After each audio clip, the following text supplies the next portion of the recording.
From approximately 2001 through October 2011, Linda Weston conspired with her co-defendants, and they specifically targeted mentally ill adults who were qualified to receive benefits because of their disabilities. Weston persuaded these vulnerable victims and their families to let her tend to their day-to-day needs. Then through cunning, trickery, force, and coercion, she stole the very benefits that were intended to help these people deal with the challenges that faced them due to their disabilities.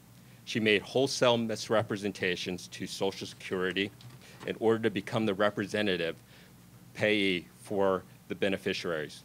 Once ensconced as the representative for these payees, she used the money for her own purposes and deprived the disabled adults of the basic necessities and comforts of life. To perpetuate the scheme for over a decade, Weston and her co-defendants warehoused these people while soaking up Social Security payments. Weston, aided by others, placed rigorous, inhumane controls over the disabled people.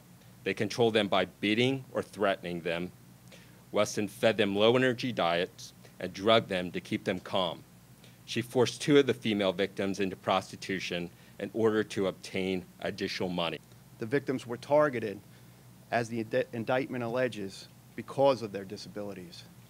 They were targeted because they could not protect themselves and they could not stand up for their own rights. They could not call out themselves for the help that they desperately needed.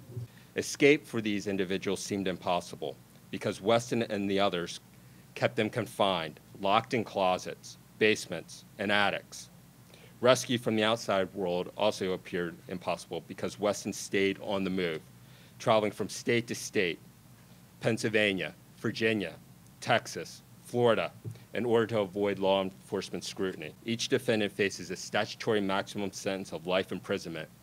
Additionally, Linda Weston is potentially subject to the death penalty for the 2 murders charged in the indictment. In that regard, this office will begin the process of seeking internal review of the case for determination as to whether or not it is death penalty eligible. Shocking does not begin to describe the criminal allegations in this case, where victims were tied up and confined like zoo animals and treated like property akin to slaves. Hopefully, today's announcement of federal criminal charges will help begin the process of restoring the victims' faith in humanity.